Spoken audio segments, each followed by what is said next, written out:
رمضان المبارک کی آمد ہے اور اپنے انوار اور برکات کو لے کر کے رمضان کا مہینہ حاضر ہو رہا ہے۔ السلام علیکم ورحمۃ اللہ وبرکاتہ۔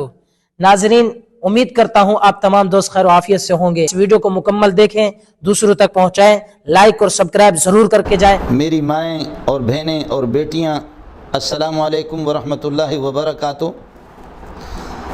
رمضان المبارک کی آمد ہے اور اپنے انوار اور برکات کو لے کر کے رمضان کا مہینہ حاضر ہو رہا ہے۔ اللہ صحابہ کرام رضوان اللہ تعالیٰ علیہم اجمعین والا وہ جذبہ بھی ہمیں نصیب فرمائے، پیارے پیغمبر صلی اللہ علیہ وسلم والا وہ جذبہ ہمیں نصیب فرمائے، اس کا کروڑواں حصہ اگر ہمیں امت کو نصیب ہو تو ہماری نجات کے لیے کافی۔ ہمیں پیارے پیغمبر صلی اللہ علیہ وسلم کی وہ خوشیاں کی رمضان کی جب آمد ہو تو آپ فرماتے یا ایھا الناس قد اضلکم شہر عظیم، یا ایھا الناس قد اضلکم شہر عظیم شہر مبارک شہر فیہ لیلۃ خیر من الف شہر۔ کتنی خوشی کا آپ اظہار فرما رہے ہیں، اور آپ یہ ہے کہ تراویحوں کا نوافل کا کتنا اہتمام فرما رہے ہیں۔ یہ بالکل واضح بات ہے، اور امت مسلمہ کو اس وقت سے لے کر اب تک 1400 برس گزر چکے، 15ویں صدی شروع ہونے والی ہے، اور اتنے دور تواتر کے ساتھ، تواتر طبقہ اور تواتر عملی، تواتر کے ساتھ تراویحوں کا اہتمام ہوتا رہا ہے۔ صحابہ نے اس کا اہتمام کیا۔ حرمین میں کبھی بھی 8 رکعتیں تراویحوں کا 8 رکعتیں تراویح پڑھی گئی ہو، یہ کبھی بھی اس کی تاریخ میں بھی نہیں۔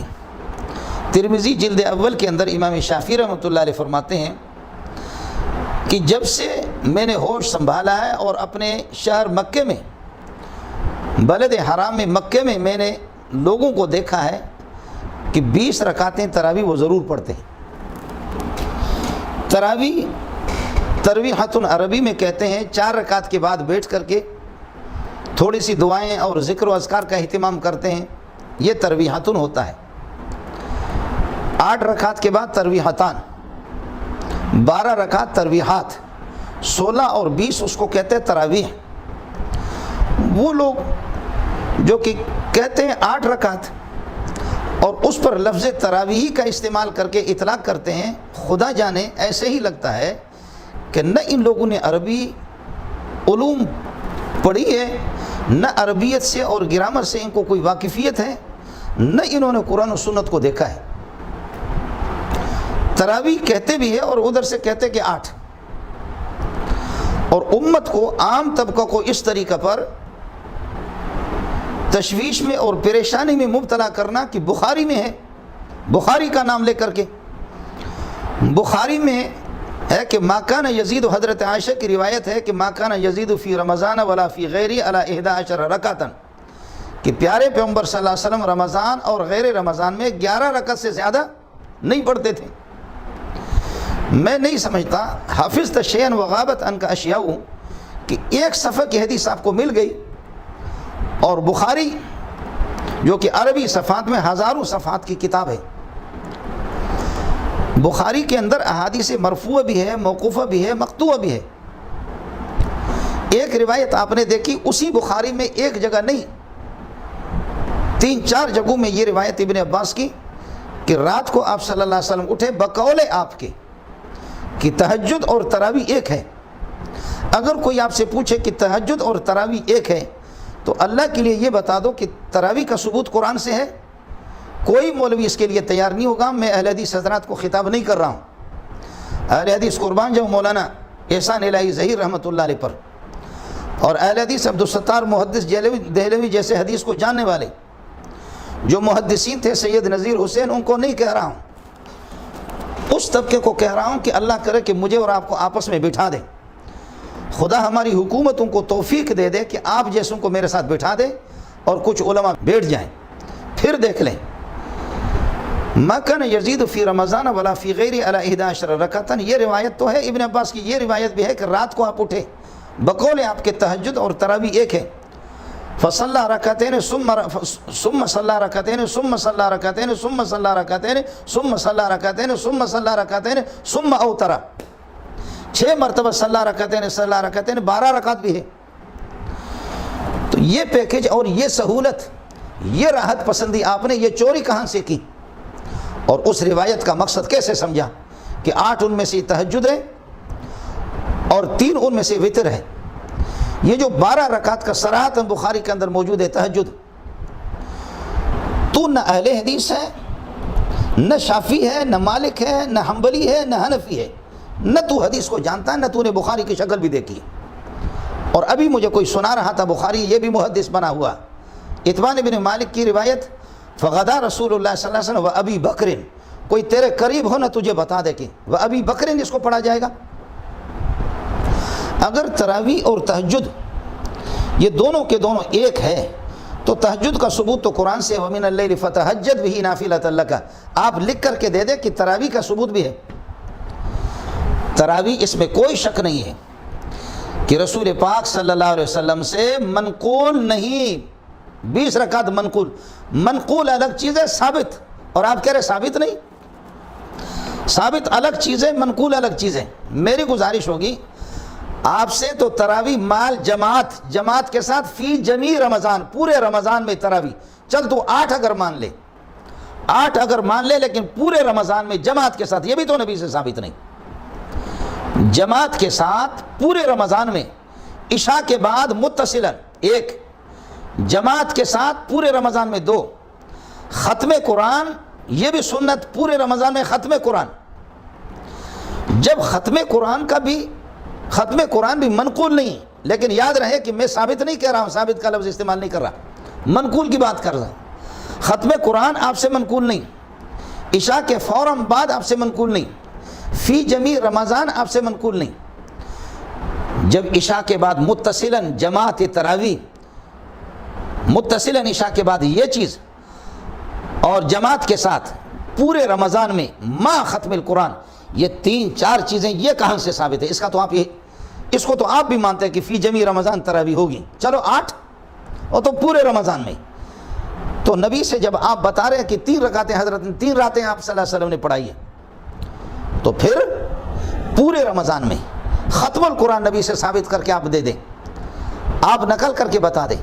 عشاء کے بعد متصلاً پورے رمضان کے اندر یہ 3-4 باتوں کا اہتمام آپ بھی کرتے ہیں، انڈا چور مرغا چور تو آپ بھی ہے۔ جب یہ باتیں لازمی طور پر مجبور ہو کر کے آپ کو کہنا پڑے گا، اس کا ثبوت امت سے ہے، صحابہ سے ہے۔ جب صحابہ سے اس کا ثبوت ہے تو 20 رکعت بھی صحابہ سے ثابت ہے، یہ حضرت عمر سے ثابت ہے۔ پھر ہر چیز کو، مجھے یہ اللہ کی ذات سے کبھی امید ہے، بعض متواتر اعمال ہے، تواتر عملی اور تواتر طبقہ کے ساتھ مروی ہے، تواتر طبقہ تواتر عملی کے ساتھ مروی ہے، اس کے لیے تواتر حدیث صحیح خبر واحد سے بھی زیادہ مضبوط دلیل ہوتی ہے۔ تواتر عملی، تواتر طبقہ، بقول آپ کے، میں تو آپ کا اہل حدیث نہیں سمجھتا، اہل حدیث جو حدیث کو جانتے ہیں ان کا تو میں خادم ہوں، میں جانتا ہوں، میں آپ کو اہل حدیث بھی نہیں سمجھتا، کسی مذہب سے بھی آپ کا تعلق بھی نہیں سمجھتا۔ سبحان اللہ، ایک تو پتہ نہیں وہ مسٹر ہے، ہمارے بھی خطیب صاحب بھی جا کر کے اس کے پیشانے بھی چومتا ہے، فیما بلغنا عن الزہری کو پڑھتا ہے، فیما بلغنا عن الزہری، یہ ہمارے دوسرے تیسرے سال کے جو عربی پڑھنے والا ہوتا ہے اس کو بھی پتہ ہوتا ہے، بلغنا الگ چیز ہے اور بلغنا الگ چیز ہے۔ عبارت پڑھنے جس کو نہ آ جائے، اور ایک پتہ نہیں اور کوئی بوڑھا مجھے کسی نے دکھا دیا، وہ بھی کہتا ہے کہ نہیں تراویح کا کوئی ثبوت ہی نہیں ہے۔ اب تراویح جو حضرات 20 رکعت سے چوری کر کے کہتے ہیں کہ 20 رکعت نہیں 8 رکعت، اب 8 بھی انہوں نے چھوڑ دیے، اب وہ اگلی بات یہ ہوگی کہ 8 بھی ضروری نہیں ہے، پڑھے کوئی نہ پڑھے۔ تو پھر آپ میں اور حافظیہ کے اندر فرق کیا ہوا؟ جب آپ عشاء کے بعد متصل جماعت کے ساتھ ختم القرآن فی جمیع رمضان، ان 3 باتوں کی قائل ہے، اور اہل حدیث حضرات قائل گزرے ہیں، میں آپ کو تو اہل حدیث نہیں سمجھتا، اہل حدیث جو واقعتاً حدیث کو جانتے ہیں، حدیث کا کون انکار کر سکتا ہے؟ یہ چیزیں جب صحابہ کو آپ حجت سمجھتے ہیں، اور اگر آپ اس روایت کو بھی صحیح سمجھتے ہیں، علیکم بسنتی و سنت الخلفاء الراشدین المہدیین، جو صحابہ کا اس پر اجماع عملی ہے، اجماع سکوتی ہے، امت کا اس پر اجماع ہے، اجماعی مسائل کو چھیڑ کر کے جب یہ 3-4 باتیں، ان کا ثبوت، ان کی نقل رسول پاک صلی اللہ علیہ وسلم سے نہیں، ان کے لیے ان میں آپ صحابہ کو حجت سمجھتے ہیں تو اس 20 کے اندر بھی حجت آپ کو صحابہ کو ماننا پڑے گا. پھر آپ بتا دیں, آپ اس کو سنت موقدہ نہیں سمجھتے تو پھر آپ بتا دیں. مجھے اللہ کی ذات سے کبھی امید ہے اس مسئلے کو تو حل نہیں کرے گا, بالکل حل نہیں کرے گا, بالکل حل نہیں کرے گا. یہ چیزیں آپ کہتے ہیں ہر چیز حدیث میں صراحتاً اس کا ذکر ہو, تو میں دیکھتا ہوں, مجھے اللہ کی ذات سے کبھی امید ہے, ناک رگڑ کر کے اس کا جواب دے دینا. لا الہ الا اللہ محمد الرسول اللہ, یہ کلمہ کسی ایک حدیث کے اندر اس طرح, کلمہ شہادت کی بات نہیں کر رہا, کلمہ طیبہ کی, لا الہ الا اللہ محمد الرسول اللہ, یہ تواتر طبقہ ہے, تواتر عملی ہے. یہ صحابہ سے جب آپ کو پہنچا ہے, صحابہ کو آپ اس میں حجت سمجھتے ہیں. کھول بخاری مجھے دکھا دے, ترمذی, نسائی, ابو داؤد, ابن ماجہ. ہاں ایک دو حدیثیں ہیں غیر مشہور کتابوں کے, وہ اس میں پھر جب آپ اس کو پیش کریں گے پھر روات پر مجھے کلام کرنے دینا. میں عوام کو اس قسم کی تشویش میں مبتلا کرنا نہیں چاہتا, پریشان کرنا نہیں چاہتا, لیکن مجبور ہو کر کے تیرے جیسے محققین نے اس کا اعتراف کر دیا کہ ما جاءت الکلمۃ الطیبۃ برأسها فی حدیث واحد صحیح, کلمہ طیبہ کسی حدیث کے اندر نہیں آیا. جب نہیں آیا آج اعلان کر لے. جب کلمے میں حجت صحابہ کو سمجھتے ہو, تابعین کو, تبع تابعین کو سمجھتے ہو, اور امام شافعی, مالک, احمد بن حنبل کو سمجھتے ہو حجت, تو اس کلمے کے اندر ان کو حجت سمجھتے ہو, تو تراویح 20 رکعت میں بھی آپ کو حجت ماننا پڑے گا. تواتر کے ساتھ بہت سے عمل تواتر کے ساتھ ثابت ہے. پھر یہ ہے کہ احکام کے یہ مراتب مقرر کرنا یہ فرض ہے, یہ واجب ہے, یہ سنت موقدہ ہے, سنت غیر موقدہ ہے, یہ مستحب ہے, یہ اولا ہے, یہ خلاف اولا ہے, یہ حرام ہے, یہ مکروہ تحریمی, مکروہ تنزیہ. یہ تیرے پاس کہاں سے آ گیا؟ ان چیزوں کا صراحتاً حدیث میں ذکر کہاں ہے؟ یہ حرام ہے, یہ مکروہ تحریمی ہے, یہ مکروہ تنزیہ ہے, یہ سنت موقدہ ہے, یہ سنت غیر موقدہ. یہ ساری چیزیں دلائل کے یہ درجات اور یہ مراتب فقہا مقرر کرتے ہیں. جب فقہا اور مجتہدین کو آپ اس میں دلیل سمجھتے ہیں, پھر روایتیں ہیں, مصنف ابن ابی شیبہ کی بھی روایت ہے, کئی روایتیں ہیں. جب صحابہ کے تعامل سے, اور ہمارا بھی مولوی خدا جانے کس قسم کا وہ دیوبندی ہے, کس قسم, دیوبند پر بدنما داغ ہے. کہتے ہیں تواتر ہمارے آباء و اجداد کا تواتر ہمارے آباء و اجداد کے, پنجابی اور پٹھان اور بلوچ کے, اس کے تواتر کی تعریف تیرے ہاں یہی ہے. التعامل حجت یجب العمل بہا, یجب العمل بہا, التعامل حجت یجب العمل بہا. تعامل صحابہ ما رآہ المسلمین سے صحابہ ہی مراد ہے. اس لیے گزارش یہ ہے, یہ متواتر ایک عمل ہے, سنت مؤکدہ ہے. جو 20 جن کو اللہ نے چھوڑایا ان کو اللہ نے 20 سے اتار کر کے جو راندے درگاہوں کے 20 کو چھوڑا, 8 پہ آ گیا, 8 کو بھی انہوں نے چھوڑ دیا. اب یہ بحث ہے کہ کوئی وہ بھی ضروری نہیں ہے. سنت موقدہ, غیر موقدہ, فرض, واجب, یہ سب فقہا کو اس میں حجت سمجھتے ہو, تو پھر یہ ہے کہ آپ فقہا کو استادات میں بھی, اور بھی اس کی روایتیں بھی ہیں, روات پر جب جرح ہو اور اس قسم کے اصول پر اللہ کرے, اگر کسی میں ہمت ہے مجھے کسی جگہ پر بلائیں یا میرے پاس آ جائے. امت محمدیہ کو اس طرح پریشان بھی نہ کرے. میری گزارش ہوگی زمانے کی حکومت سے, انتظامیہ سے, کہ اس قسم کے گھوڑوں کو لگام دے دیں, اس قسم کے گھوڑوں کو لگام دے دے کہ جو انگریزی کے چند الفاظ پڑھ کر کے عربی علوم سے, حدیث سے, اصول حدیث سے, تفسیر سے, اصول تفسیر سے بالکل ناواقف, اجماعی مسائل کو چھیڑنا یہ لوگ واجب التعزیر ہے. اللہ ہم سب کا حامی ہو. امت مسلمہ سے, ماں بہنوں سے اور بھائیوں سے میری گزارش ہے کہ آپ اس قسم کے, یہ اللہ جانتا ہے کہ عالم بھی نہیں لگتے ہیں, ان سے میں زیادہ علمی بحث کرنا نہیں چاہتا. تراویح اور تہجد دونوں کے, حضرت انس کی روایت مسلم شریف میں دیکھو, حضرت نے ہمیں مسجد میں جو نماز پڑھائی وہ نماز اس سے ہٹ کر کے گھر میں جا کر کے رمضان میں گھر میں جو نماز پڑھی وہ اس کے علاوہ تھی. تہجد وہ تھی, یہ تو تراویح تھے. اور تو کہتے ہیں تہجد اور تراویح میں کوئی فرق نہیں. تہجد تراویح میں فرق نہیں ہے, تو تہجد قرآن سے ثابت ہے. لکھ کر کے دے دے کہ تراویح بھی قرآن سے ثابت ہے, اور یہ تو کرے گا بھی نہیں. اللہ آپ کا حامی ہو, اللہ آپ کا ناصر ہو. مسلمانوں سے میری گزارش ہے, اگر کسی کو تشویش ہو اس قسم کے مرغے پکڑ کر کے, اب تو کرونا کا مسئلہ ہے, ہمیں حکومت کے ساتھ تعاون کرنا ہے, اور امت یہ ہے کہ ان وباؤں میں ہمیں تراویح کا اہتمام کرنا ہے, ذکر و اذکار کا, تلاوت کا اہتمام کرنا ہے, اور اپنے رب کو راضی کرنا ہے. یہ چاہ رہے ہیں کہ اللہ کو موقع دے دے اور کسی نہ کسی طریقے سے یہ 20 رکعت میں سے چھوڑا کر کے, تاکہ اللہ کا غضب یہ کہ مکمل ہم پر ہو اور اللہ ہمیں تہو بالا کر دے. اللہ اپنے عذاب سے ہمیں بچائے, امت کو ان وباؤں سے بچائے. اور حکومت سے, انتظامیہ سے میری گزارش ہوگی, اگر حکومت اس کی سرپرستی کر لے تو ایسے لوگوں کو پھر یہ ہے کہ بلائیں. انشاءاللہ ہم ان سے ٹھنڈے دل و دماغ کے ساتھ ان سے گفتگو کریں گے. لیکن میرا رب جانتا ہے کہ مجھے جب ہمارے طلبہ کچھ سناتے ہیں اور کچھ ہمارے دوست اس قسم کی خبریں سناتے ہیں, بالکل کلیجہ پھٹ جاتا ہے. تھوڑی سی عربی پڑھ لیتے, پتہ ہی چلتا کہ انہوں نے پڑھا ہی نہیں ہے, بالکل عربی علوم کو انہوں نے ہاتھ بھی نہیں لگایا. اللہ آپ کا حامی ہو, اللہ آپ کا ناصر ہو. وآخر دعوانا الحمدللہ.